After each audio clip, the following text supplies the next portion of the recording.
September 21st, 2018.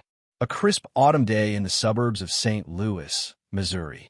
The kind of day that seems to promise simple, innocent joys of children playing freely in sun-drenched yards.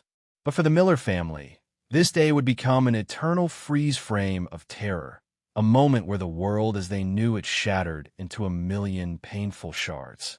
5-year-old Lily Miller was a whirlwind of motion, her laughter a bright and constant presence in the neighborhood.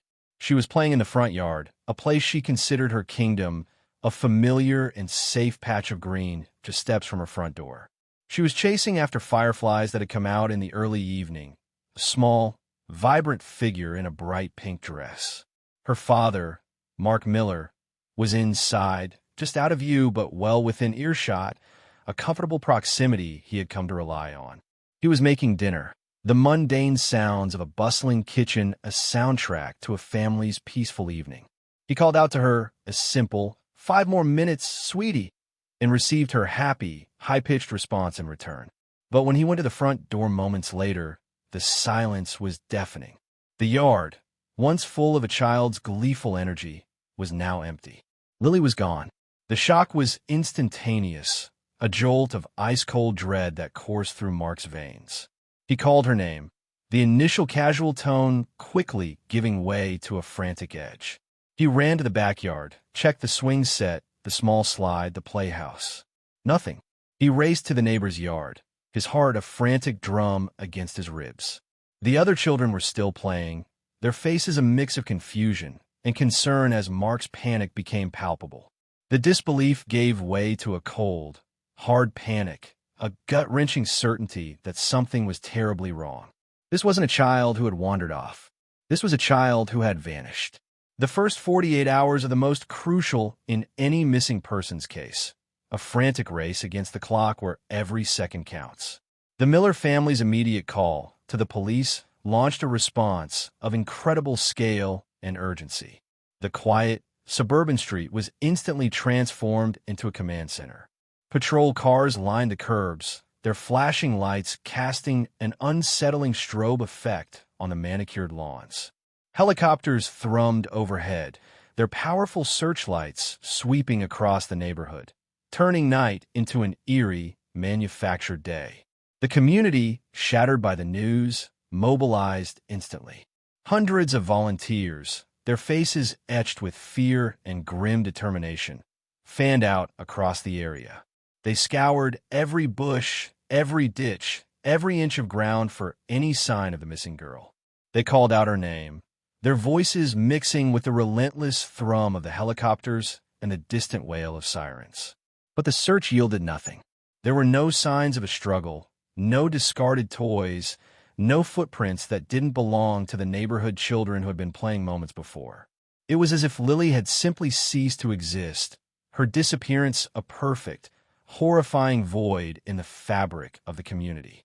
As the hours stretched into days, the initial frenzied energy of the search began to wane, replaced by a deep-seated dread. The police, while still committed, were running out of leads.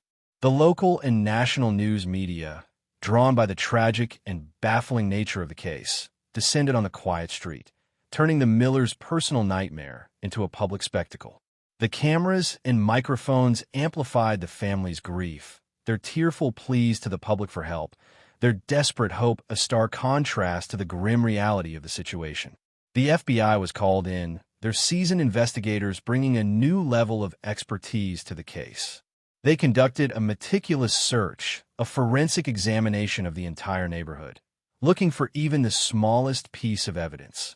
They interviewed every neighbor, every parent, every child who had been outside that evening.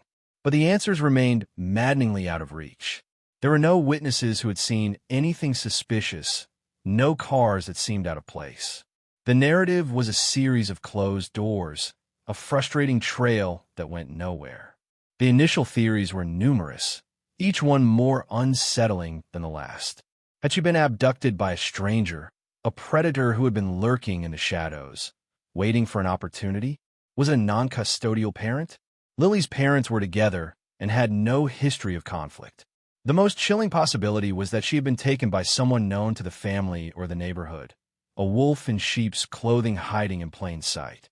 The absence of a struggle or any noise suggested a quiet, swift, and professional abduction, one that spoke of cold calculation. But without a body, without a suspect, without a single shred of physical evidence, the case stagnated. The community's grief and anger began to turn into a quiet despair. Missing posters with Lily's smiling face, once plastered on every telephone pole and storefront, began to peel and fade under the relentless sun and rain.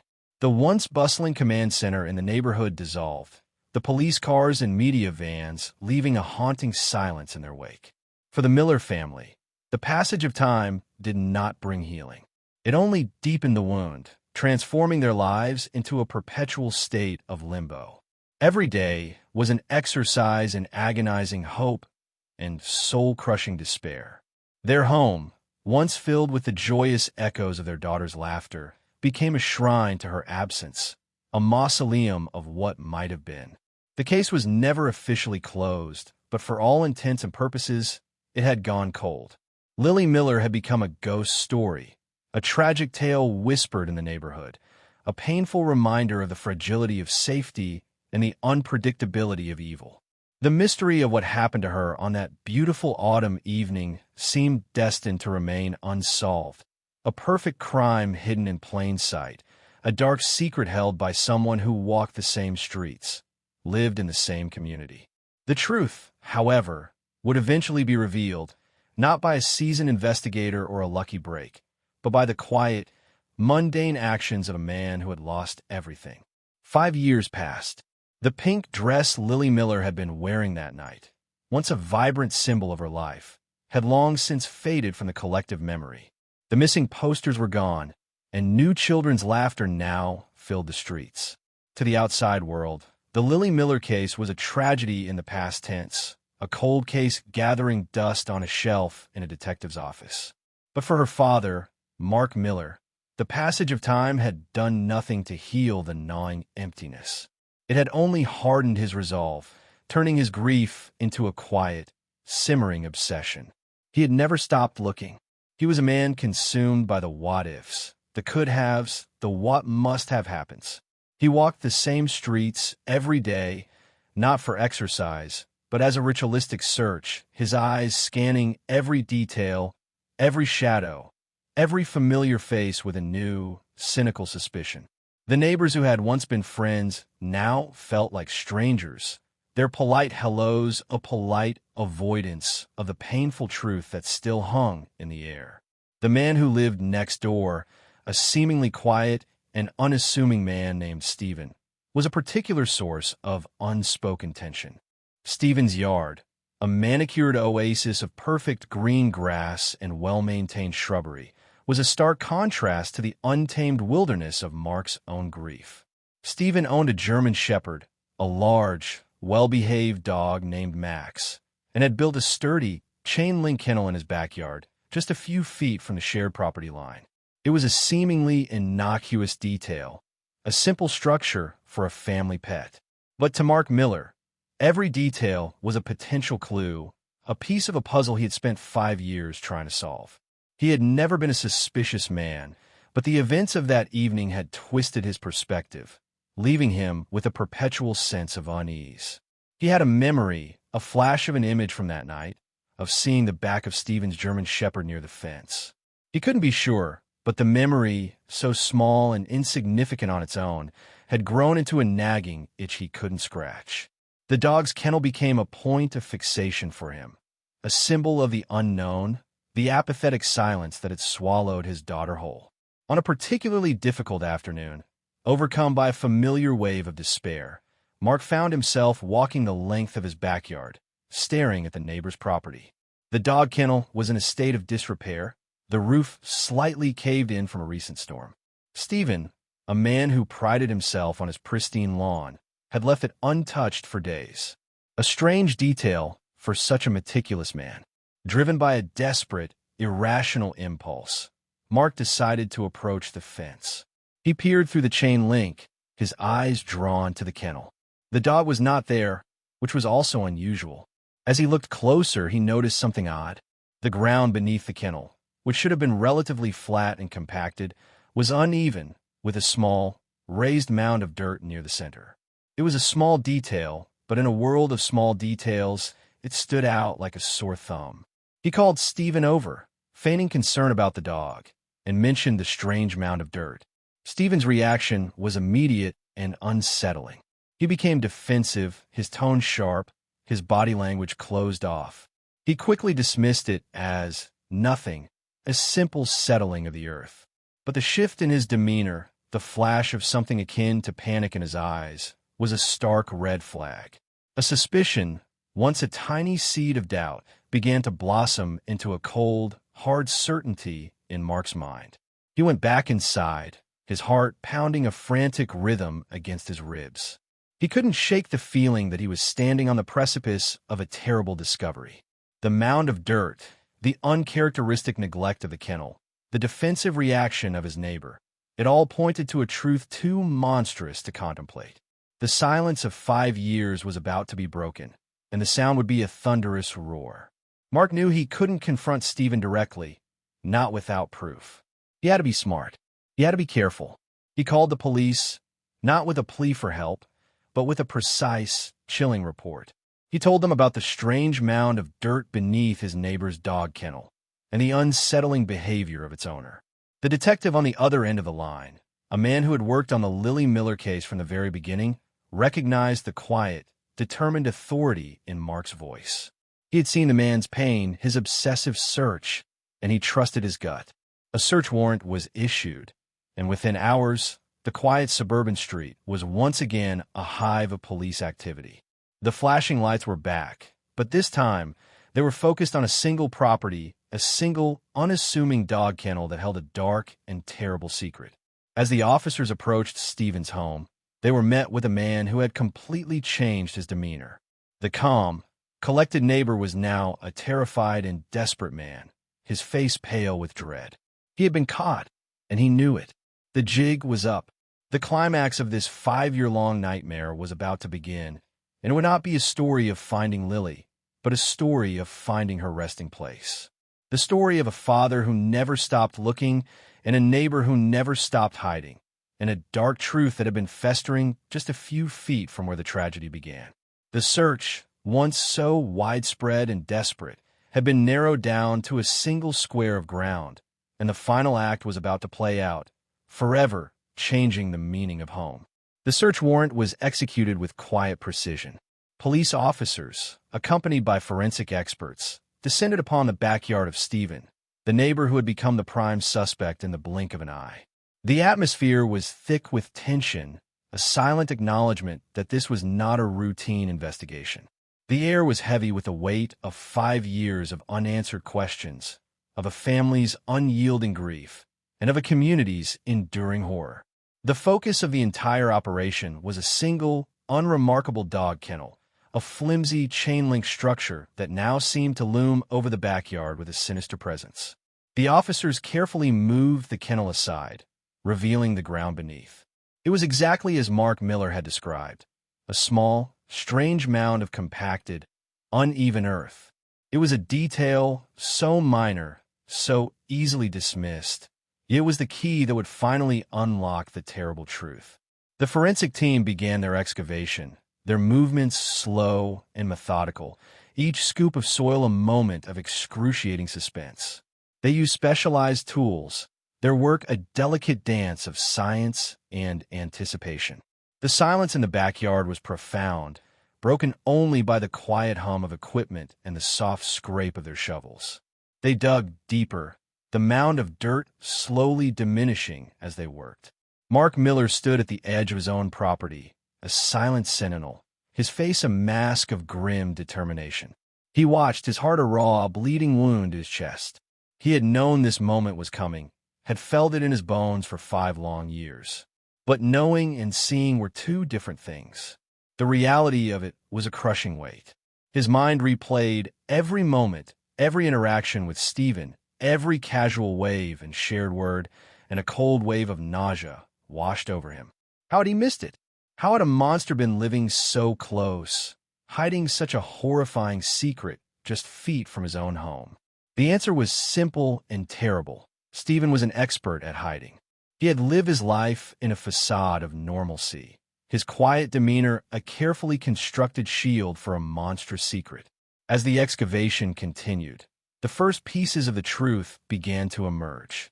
The forensics team discovered a large, plastic tarp buried just a few feet down. This was no accident. This was a deliberate act of concealment.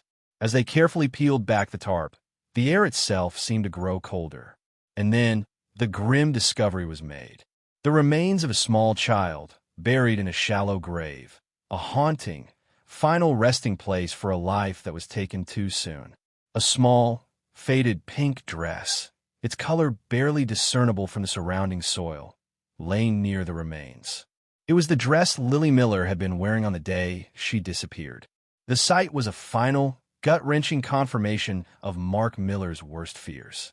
The pain that had been a dull, constant ache for 5 years now exploded into a raw, searing agony.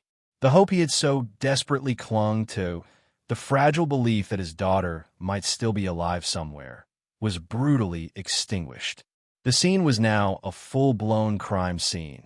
The quiet suburban backyard transformed into a place of unspeakable tragedy. Detectives, their faces grim, began to process the scene, photographing every detail, documenting every piece of evidence. The search for a missing child was now officially a murder investigation. The discovery of the remains led to the immediate arrest of Stephen, the neighbor who had feigned normalcy for 5 long years. He was taken into custody, his false facade finally crumbling, revealing the true face of a predator. He was questioned and faced with the irrefutable evidence found in his backyard. The wall of lies he had built came tumbling down. He confessed, his words a chilling account of a crime that was as simple as it was evil. He had seen Lily playing in her front yard, an opportune moment, an impulsive, calculated act. He had lured her into his yard, a place she had likely visited before, and a short time later, she was dead.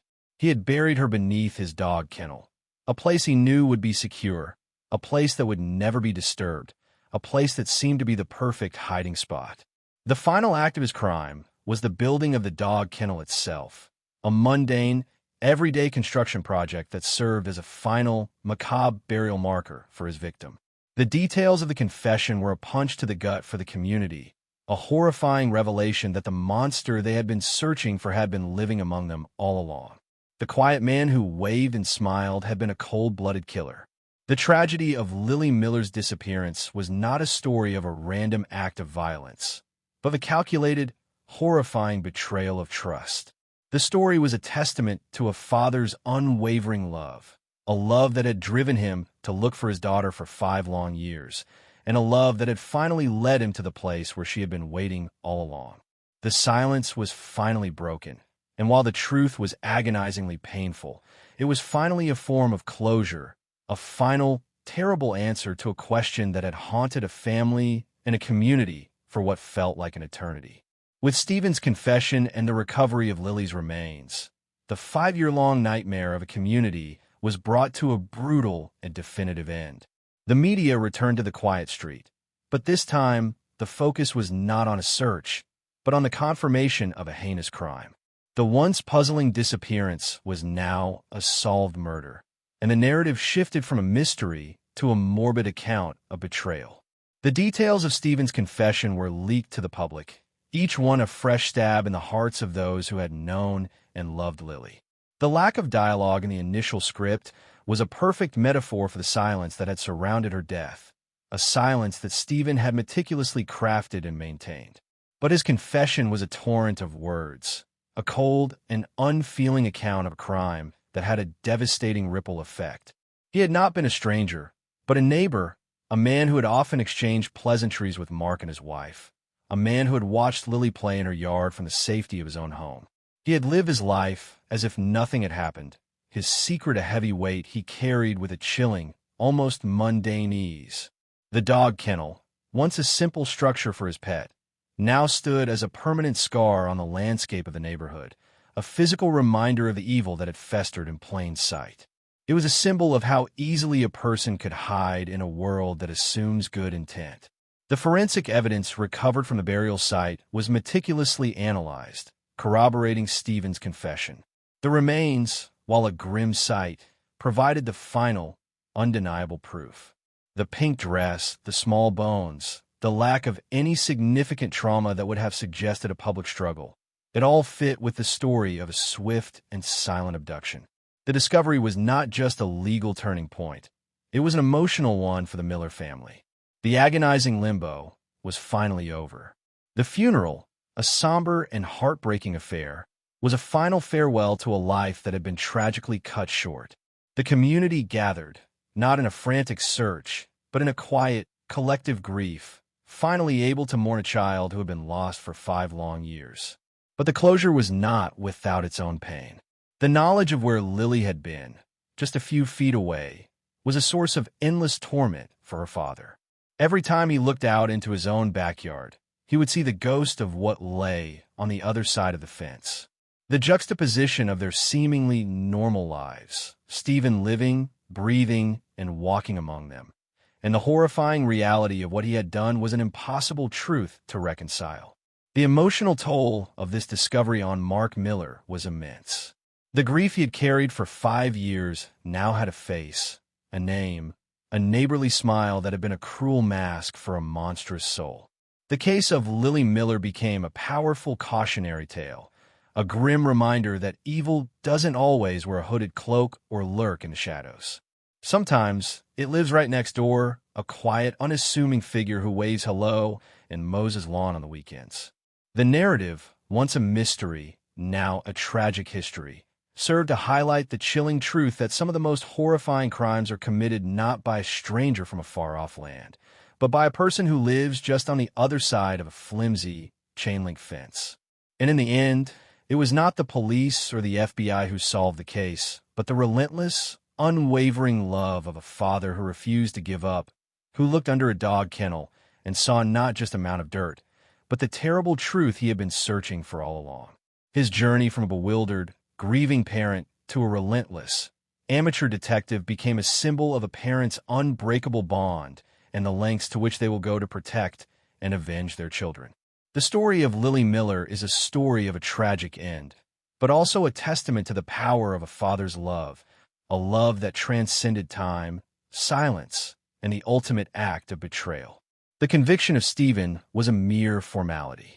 With the body, the confession, and the overwhelming forensic evidence, his fate was sealed.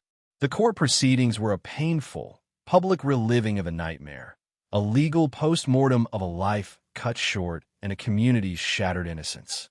Stephen, the quiet, unassuming neighbor, was now a convicted murderer, his name forever synonymous with the evil that had lurked just a few feet from the Miller's home. The trial was a stark reminder of the banality of evil, of how a monstrous crime can be committed by a person who seems to be just like everyone else. The prosecution laid out the facts in a cold, methodical manner, painting a picture of a calculated, opportunistic crime. The dog kennel, the silent facade, the casual deception, all of it was laid bare for the world to see. The Miller family, who had sat through the trial with quiet dignity, finally had their day in court, a small measure of justice for a pain that would never truly heal. But justice, while a necessary conclusion, offered little comfort. It could not bring back the vibrant, 5-year-old girl who had been so cruelly taken from them. The sentencing was a powerful moment, a culmination of a 5-year-long search for answers. Stephen was given the maximum sentence, a life without the possibility of parole. His life, which had been a web of lies and deception, was now a contained and confined existence. The door to his lies was finally, irrevocably closed. The case of Lily Miller, however, left a permanent mark on the community. It changed the way neighbors looked at each other, the way parents supervised their children. The innocent joy that had once filled the streets was now tempered with a quiet, ever-present vigilance. The tragedy had a ripple effect, turning a once trusting community into one that was wary, cautious, and forever changed. The story of Lily's disappearance and discovery became a modern-day cautionary tale, a narrative passed down from parent to child, a grim reminder of the darkness that can hide in plain sight. It was a story of a father's unwavering love, a love that transcended the silence and the years. Mark Miller's obsessive search was not an act of madness, but an act of love, a primal need to find his child, no matter the cost, no matter the truth. In the end, it was not a detective's keen insight or a lucky break that solved the case. It was a father's gut feeling, his knowledge of his child and his surroundings, and a quiet, unrelenting determination that had finally unearthed the truth. The story ends not with a grand resolution, but with a quiet, somber reflection on the nature of evil and the enduring power of a father's love. The mound of dirt under the dog kennel was eventually removed, the ground leveled, but the emotional and psychological scar it left on the Miller family and the community would remain forever.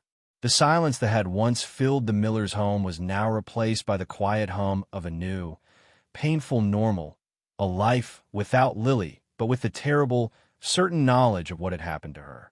The silence of the dog kennel had finally spoken, its words a horrifying, definitive end to a story that had haunted a family and a community for 5 long years.